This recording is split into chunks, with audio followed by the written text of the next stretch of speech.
The departure. David Albright, a charismatic entrepreneur in his late 40s, stood in the grand living room of his opulent home.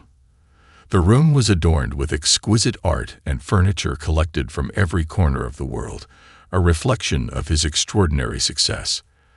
Outside the expansive windows, the sprawling gardens of the Albright estate basked in the soft golden glow of sunset.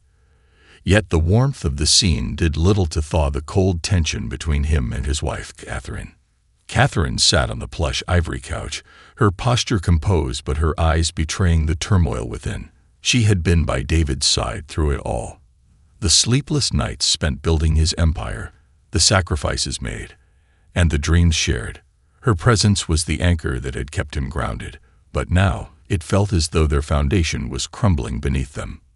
David shifted uneasily, clutching a set of legal documents in his hand. The words on the page felt heavier than the world he had built around him. "This isn't easy for me, Catherine," he began, his voice strained. She looked up at him, her expression a mix of sadness and disbelief. "David, after everything we've been through, this is what it comes to. A signature on a piece of paper. I'm not the man I used to be," he admitted, unable to meet her gaze. "I feel suffocated. I need something different, something younger," she interjected sharply, her voice rising for the first time. Her words cut through the room like a blade. Catherine had suspected for months that his late-night meetings and business trips were more than they seemed, and now the truth was laid bare. David flinched but didn't deny it. Samantha, the vibrant and ambitious woman he had met at a corporate gala, represented everything he thought he was missing. Excitement, spontaneity, and a break from the predictability of his marriage. But as he stood there, he couldn't shake the pang of guilt gnawing at him. "I never meant to hurt you," he said softly, but his words rang hollow. Catherine's gaze hardened, though her voice remained steady. "You already have, David, but I won't fight you. If this is what you want, I'll sign." Her calm acceptance stunned more than any argument could have. David nodded, setting the documents on the coffee table before leaving the room. He didn't look back, even as the weight of the moment pressed heavily on his chest. A life rebuilt. 2 years after David Albright walked away from his marriage, the life he had envisioned for himself glimmered like a diamond, perfect on the surface but deeply flawed underneath. His new wife, Samantha, represented everything he thought he wanted: youth, vitality, and the excitement he believed he had lost. Together, they embraced a life of luxury that seemed pulled straight from the pages of a glossy magazine. Lavish galas, spontaneous international trips, and high-profile connections defined their days. Yet, for all its sparkle, David's new reality felt hollow. Samantha adored the attention their life garnered, but over time, her appreciation for David shifted into something transactional. The subtle glances she once gave him, full of admiration and curiosity, were replaced by pointed reminders about his financial obligations.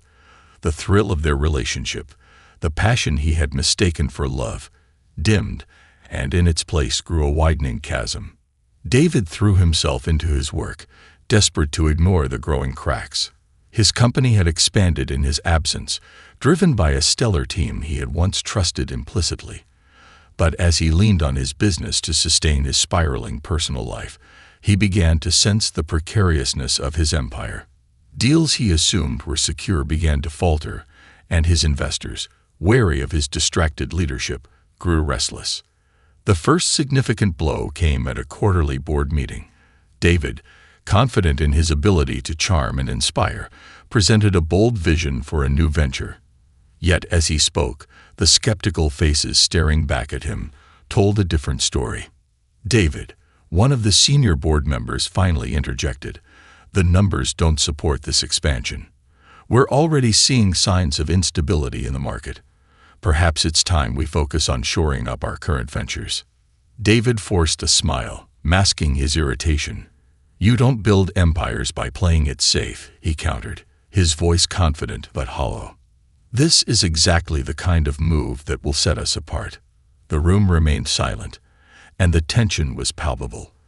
For the first time in years, David felt the sting of doubt, a creeping realization that he might be losing his edge. That evening, drained and seeking solace, David returned to his penthouse apartment, only to find Samantha waiting with an expression he recognized all too well. She was dressed impeccably, her makeup flawless, but her demeanor was cold. "We need to talk," she said, crossing her arms. David sighed, loosening his tie as he poured himself a drink. "What now, Samantha?" "What now?" she repeated, her voice rising. "Do you have any idea how humiliating it is for me to hear from our friends that you're losing control of your company? That our lifestyle might, what did they say? Take a hit? This isn't what I signed up for, David." Her words hit him like a slap. He had always prided himself on being the provider, the man with the Midas touch. To have Samantha, his supposed partner, throw his struggles back at him felt like betrayal. "Things will stabilize," he said through gritted teeth. "This is a temporary setback." "Temporary setbacks don't make headlines," she shot back. "I didn't leave my life behind to live on borrowed time. Fix it, or I'm out." With that, she turned and walked out of the room, leaving David alone with his drink and his crumbling world. The following weeks were a blur of stress and damage control. David worked tirelessly to restore confidence in his leadership, juggling late-night strategy meetings and endless calls with investors. But no matter how hard he tried, the foundation beneath him continued to erode. Samantha, true to her word, became increasingly distant. When she finally left, taking her designer bags and cutting remarks with her, David barely had the energy to protest. One day, after yet another fruitless meeting with his team, David found himself walking aimlessly through the city. He ended up in a neighborhood he hadn't visited in years, a small park where he and Catherine had once dreamed about their future. The sight of the park stirred something deep within him, a longing for a simpler time when his ambitions hadn't overshadowed everything else. As he approached a bench, he froze. Sitting there, with 4 small children playing nearby, was Catherine. She looked different, but no less beautiful, her hair pulled back in a simple ponytail, her face calm and radiant. The children around her, though unfamiliar, bore features he couldn't ignore. Striking blue eyes, a strong jawline, a mischievous energy that reminded him of himself. David's breath caught in his throat. Quadruplets. His mind raced as he struggled to process what he was seeing. These children, they had to be his. But how? Why hadn't Catherine told him? Overwhelmed, he turned away before Catherine could notice him. His heart pounded as he walked back to his car. The faces of the children burned into his memory. He needed answers. Later that evening, David couldn't shake the image of Catherine and the children from his mind. He paced his penthouse, trying to convince himself that he had misunderstood, that there had to be another explanation. But deep down, he knew the truth. The next day, he found himself standing outside Catherine's modest apartment. The contrast between her simple home and the life he now lived was stark, but it only deepened his guilt. When she opened the door, her expression shifted from surprise to guarded composure. "David," she said, her voice even. "What are you doing here?" "I saw you," he blurted out, his emotions getting the better of him. "At the park. The children, are they mine?" Catherine's eyes softened, but there was a steeliness to her tone as she replied, "Yes, David. They're yours." The weight of her words hit him like a tidal wave. "Why didn't you tell me?" he asked, his voice cracking. "You didn't ask," she said simply. "You walked away, David. You were so focused on what you thought you needed that you never stopped to wonder about the life you left behind." Her words stung, but they were true. David had been so consumed by his pursuit of freedom and excitement that he hadn't considered the consequences. Now, faced with the reality of what he had lost, he felt an ache that no amount of wealth could ever fill. "They deserve to know their father," he said, desperation creeping into his voice. Catherine studied him, her expression unreadable. "They deserve stability," she said finally. "And I don't know if you can provide that." Her words hung in the air, a challenge and a judgment all at once. David left her apartment that night, his mind racing. For the first time in years, he felt the stirrings of something he hadn't allowed himself to feel. Hope, but it was tempered by the harsh reality of the road ahead. He had made his choices, and now he had to live with them. But if there was even the slightest chance to rebuild what he had broken, he knew he had to try. For the children he never knew he had. For the woman he had taken for granted. And for himself. The journey to redemption had only just begun. The confrontation. David stood outside Catherine's modest apartment, his heart pounding in his chest. The sharp November air bit at his skin, but he barely noticed. His thoughts swirled with memories of the park, the children's laughter, and Catherine's serene smile. He hadn't slept since that moment, haunted by the 4 small faces that bore undeniable traces of himself. Finally, he raised his hand and knocked. The sound echoed down the narrow hallway, and for a moment he thought he might bolt. But the door creaked open, and there she was, Catherine. She looked at him, her eyes flickering with recognition and something else, guardedness. "David," she said, her voice steady but cool. "This is a surprise." He tried to find his words but stumbled, the weight of his emotions choking him. "Catherine, I saw you. At the park. The children." Her expression didn't waver, but her shoulders stiffened slightly. "Yes, the children," she said, stepping aside to let him in. "You'd better come in." Inside, the apartment was warm and inviting. It smelled faintly of lavender, and the walls were adorned with framed photos and children's artwork. It was a stark contrast to the cold, sterile luxury of David's penthouse. Here, every corner spoke of life, love, and the quiet strength Catherine had built for herself and the children.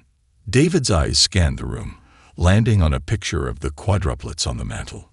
4 identical faces, each with the same piercing blue eyes he saw in the mirror every day.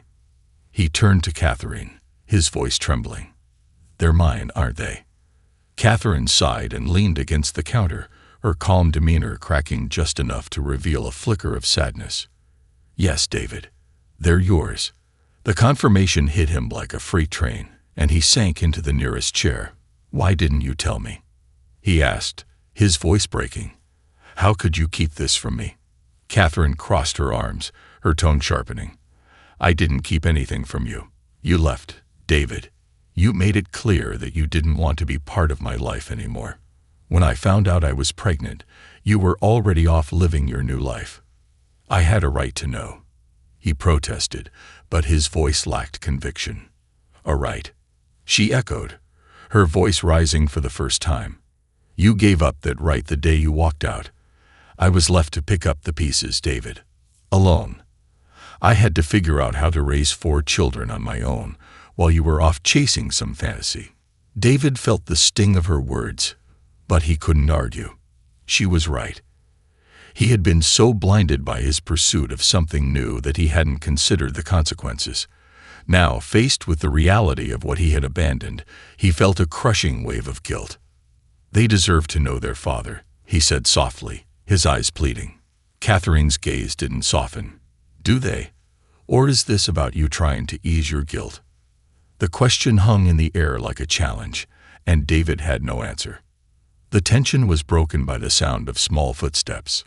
One of the children, a little boy with unruly dark hair and curious blue eyes, appeared in the doorway, clutching a stuffed animal. He stared at David, his head tilting slightly. "Mommy, who's that?" Catherine hesitated before crouching down to his level. "This is Mr. Albright, sweetie. He's an old friend." The boy nodded solemnly before retreating back into the other room. David felt his heart shatter at the realization that his own son didn't even know who he was. Catherine straightened, her expression unreadable. "You need to leave, David. I can't let you disrupt their lives just because you suddenly decided you care." "I do care," he insisted, standing. "I want to be part of their lives. Please, Catherine." Her eyes flashed with anger. "It's not that simple. They've grown up without you. They don't know you. And I can't let you waltz in and out of their lives like a stranger. They need stability." David clenched his fists, frustration boiling over. "I can provide stability. I can give them everything they need." "They already have everything they need," Catherine shot back. "They have me.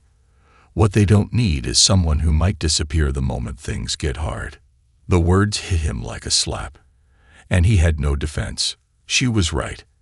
He had a long way to go to prove he could be the father they deserved.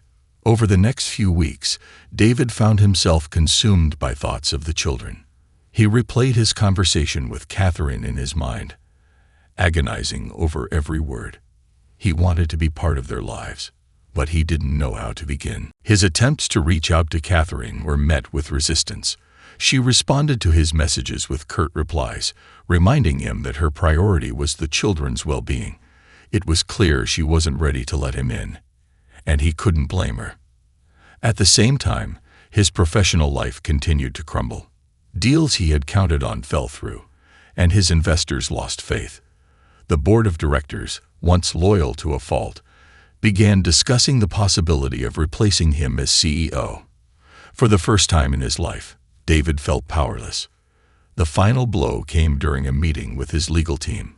His once thriving empire was now on the verge of bankruptcy, and there was little they could do to stop the freefall. David left the office in a daze, his mind a whirlwind of regret and self-recrimination. That evening, he found himself back at the park where he had first seen Catherine and the children.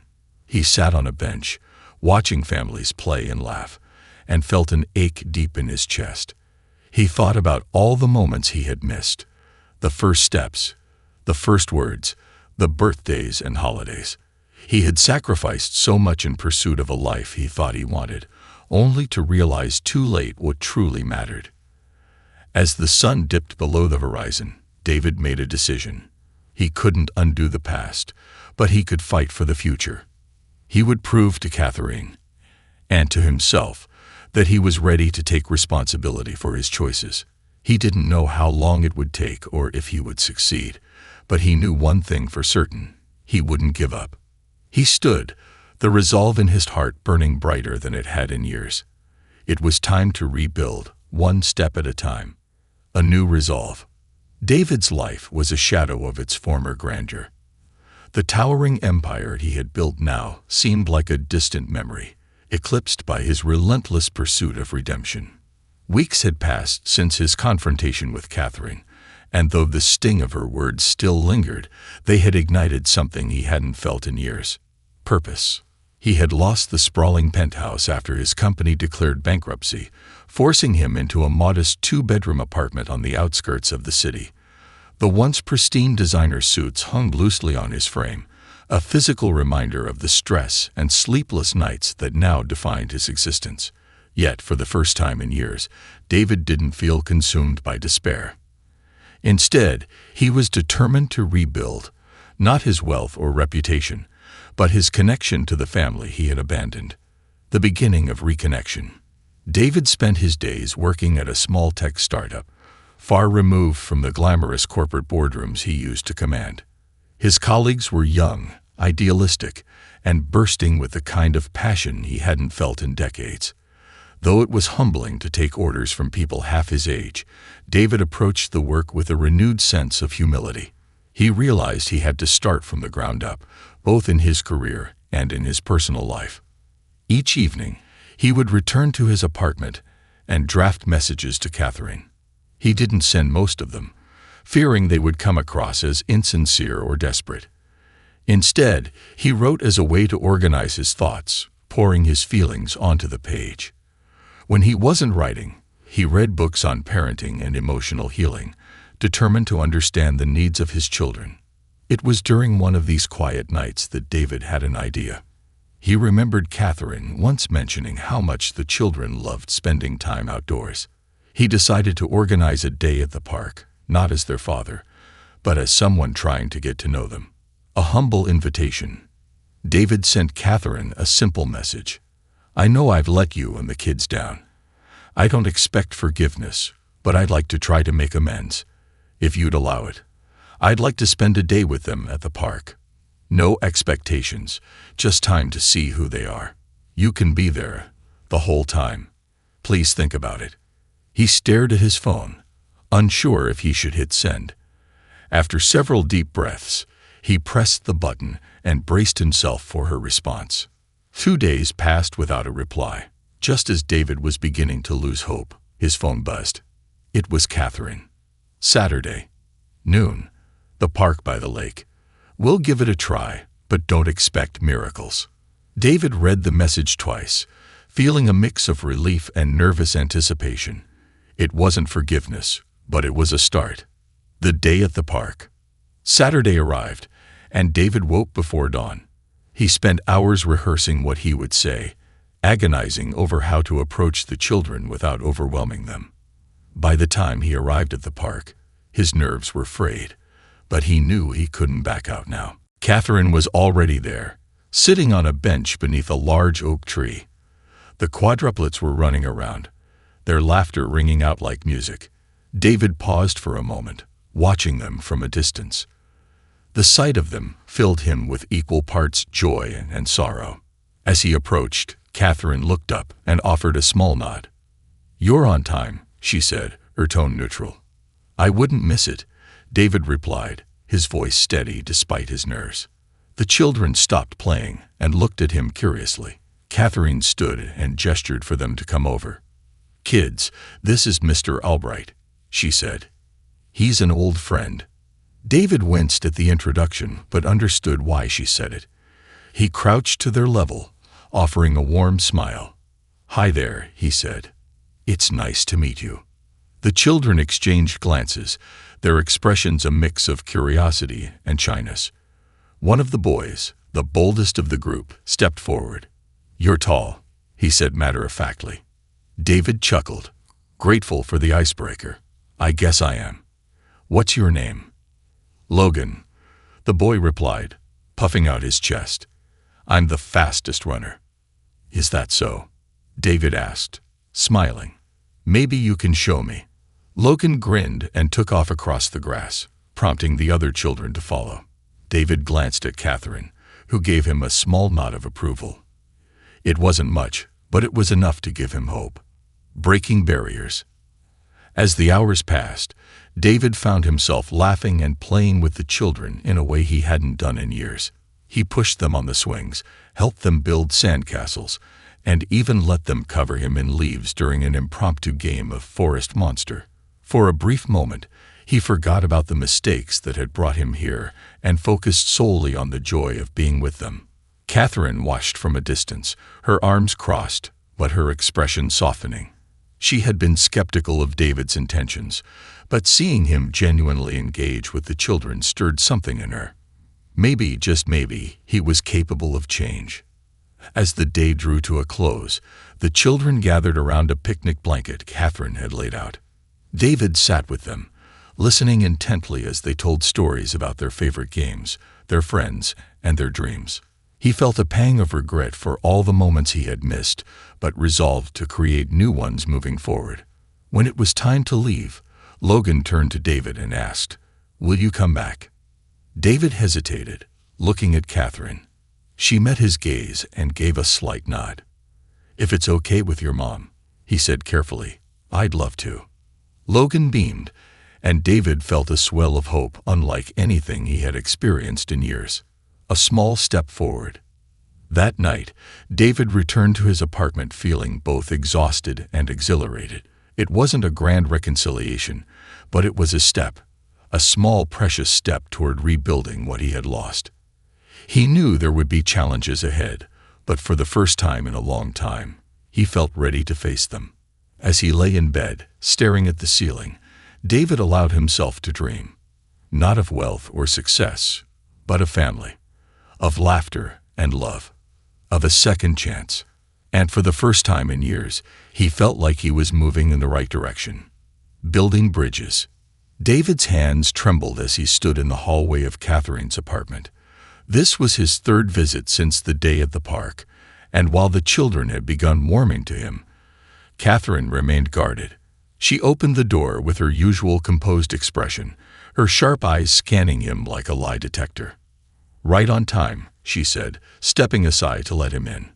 I wouldn't miss it, David replied, the nervous energy in his voice betraying his attempt at confidence. Each visit was an exercise in restraint. He wanted so badly to dive headfirst into being a father, but he knew that rebuilding trust, both with Catherine and the children, required patience. The apartment smelled of freshly baked cookies, a smell that instantly brought him back to their early days together. Catherine had always baked when she was stressed or needed to think. It was comforting to know some things hadn't changed. The quadruplets greeted him with cautious excitement. Logan, the boldest, immediately tugged at David's hand, dragging him toward the living room where a pile of toy cars awaited. David knelt, his tailored slacks brushing against the threadbare rug, and allowed Logan to explain the rules of an elaborate race. The other children joined in, their shyness giving way to giggles and competitive energy. Catherine watched from the kitchen, her arms crossed. She had always been a strong woman, but her protective instincts were in overdrive. David was aware of the tightrope he walked. Every interaction was a test. Every smile or laugh from the children, a small victory. The dinner table confession. Later that evening, Catherine called everyone to the table for dinner. The meal was simple, spaghetti with marinara sauce and a salad, but it felt like a feast to David. The chatter of the children filled the small dining area, their laughter and stories weaving a tapestry of joy he hadn't experienced in years. As they ate, Logan turned to David with an innocent but pointed question. "Why don't you live with us?" David froze, his fork hovering midair. He glanced at Catherine, whose expression was unreadable, then back at Logan. "Well, that's complicated," he began cautiously. "But I'm here now, and I hope to spend more time with you." Logan seemed to accept the answer, but one of the girls, Lily, spoke up. "Mom said you were gone for a long time." David swallowed hard, his heart aching at the simplicity of their observation. "I was," he admitted, "and that was my fault. But I'm trying to make it right now. I want to be here for all of you." Catherine set her glass down with a soft clink, her eyes fixed on him. "Words are easy, David," she said quietly. "Actions take time." Her statement hung in the air, a challenge wrapped in truth. David nodded, acknowledging her point. "You're right, and I'm ready to show you all that I mean it." Proving his worth. Over the next several weeks, David's commitment never wavered. He began arriving early to take the children to the park, read bedtime stories, and even help with school projects. He learned each child's quirks and personalities. Logan's fearless energy, Lily's artistic talent, Ava's love for puzzles, and Mason's quiet thoughtfulness. Slowly, they began to trust him, their initial hesitation replaced by the kind of unconditional love only children can give. One evening, after tucking the children into bed, David found Catherine in the living room, folding laundry. He hesitated in the doorway, unsure if she would welcome his presence. "Do you need help?" he asked, breaking the silence.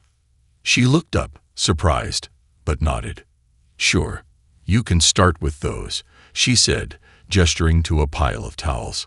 David took a seat across from her, the domesticity of the moment both foreign and comforting. They worked in silence for a while, the rhythm of folding towels oddly soothing. Finally, Catherine broke the silence. "They adore you," she said, her voice soft.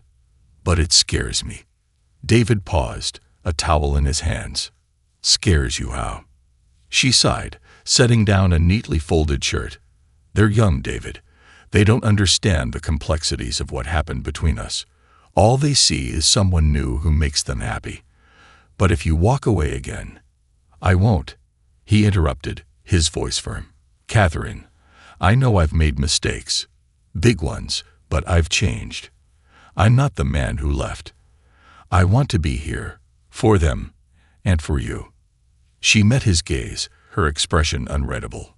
"We'll see," she said finally. "For their sake, I hope you're right." Facing the past. As David continued to rebuild his relationship with the children, he couldn't escape the weight of his past decisions, Samantha had reached out a few times, though her messages were more about settling financial matters than reconciliation. The business he had once poured his life into was now a shell of its former self, sold off piece by piece to satisfy creditors. David no longer cared about the loss of wealth or status. What haunted him was the time he had wasted chasing an illusion. One day, after picking up the children from school, David found himself parked outside a cafe near their apartment. The children were happily munching on snacks he had bought them, but his thoughts were miles away. He stared at his reflection in the rearview mirror, seeing a man who was no longer a billionaire, no longer a mogul, just a father trying to make up for lost time. "You okay, Dad?" Mason asked quietly from the backseat. The word Dad caught David off guard, filling him with a mix of pride and pain. "I'm okay, buddy," he said, smiling. "Just thinking." "You think a lot," Mason observed, his tone innocent but perceptive. David chuckled, reaching back to ruffle his son's hair. "Yeah, I guess I do. But thinking helps me remember what's important." A moment of progress. That evening, Catherine invited David to stay for dinner again. This time, it felt different. Not an obligation, but an olive branch. As they ate, the children talked excitedly about an upcoming school play, and Catherine surprised David by asking if he wanted to attend. "Of course," he said without hesitation. "I wouldn't miss it." Catherine's lips curved into a small smile. It wasn't forgiveness, but it was progress. For the first time, David felt like he was no longer just a visitor in their lives. He was becoming part of the family again. As he left that night, Catherine walked him to the door. "You're doing better," she admitted. "But this isn't a sprint, David. It's a marathon." "I know," he replied. "And I'm in it for the long haul." Catherine nodded, her gaze steady. "Good, because they deserve nothing less." As David stepped out into the cool night air, he felt a renewed sense of purpose.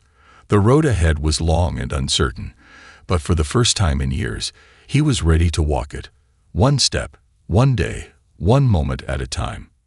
Redemption's dawn. The morning of the school play arrived crisp and clear, the kind of day where the chill in the air carried a sense of renewal. David Albright sat in his modest apartment, carefully knotting his tie in front of the small bathroom mirror. It was a far cry from the sprawling walk-in closets he once took for granted, but the significance of this day made the simplicity feel profound. Today wasn't about appearances or status. It was about showing up. For the first time in years, David felt grounded in a purpose larger than himself. He checked his watch, plenty of time to arrive early.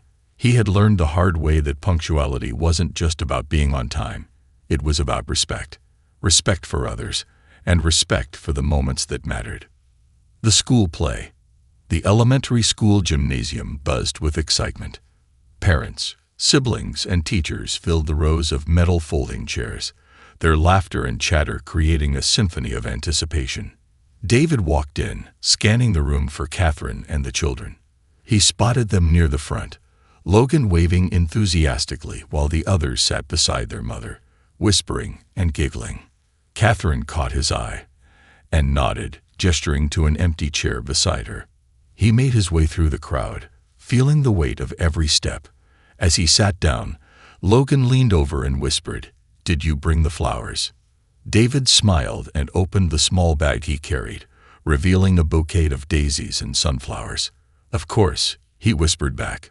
"Wouldn't miss it." Catherine glanced at him, a hint of a smile tugging at her lips. "They're excited," she said softly. "Thank you for being here." David nodded, his heart swelling with a mix of gratitude and determination. "I wouldn't miss it for the world." The play was a charming, chaotic rendition of The Wizard of Oz. Logan played the Tin Man, Lily was a munchkin, and Ava and Mason had small roles as part of the ensemble.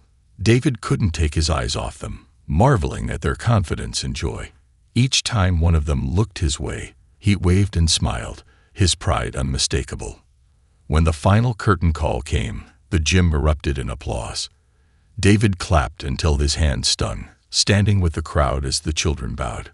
For a moment, the noise and chaos of the world faded, leaving only the pure, unfiltered joy of watching his children shine. An unexpected gesture.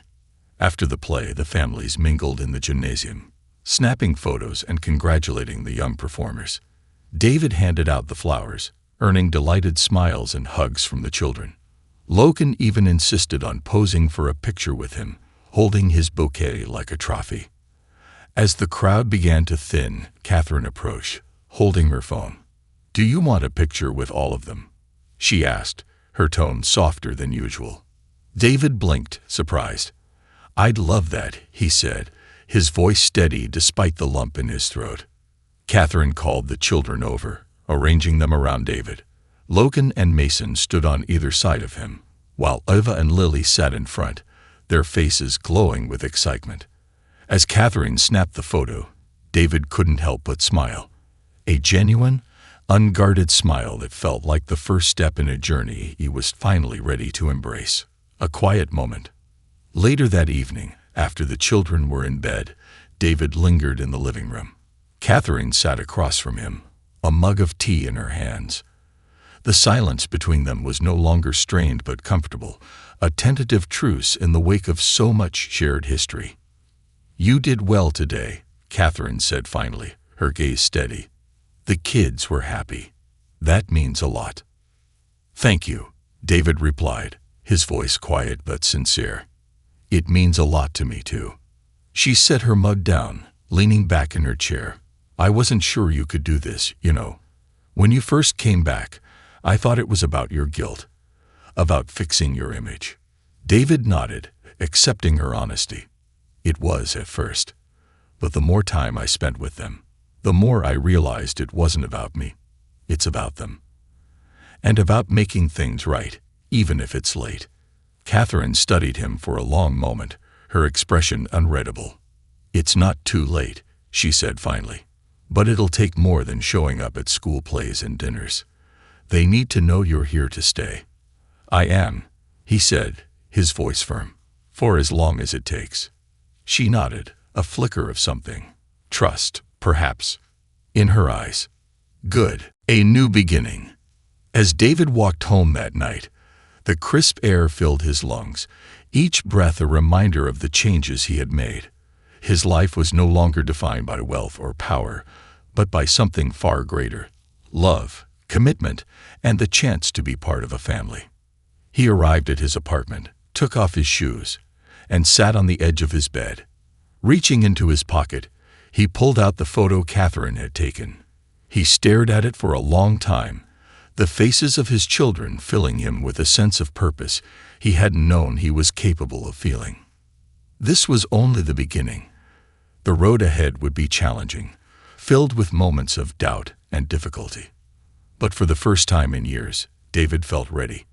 He was no longer the man who ran from responsibility, nor the one who chased empty promises.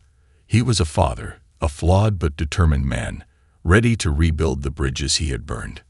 And as he turned off the light and lay down to sleep, he felt something he hadn't in years: peace.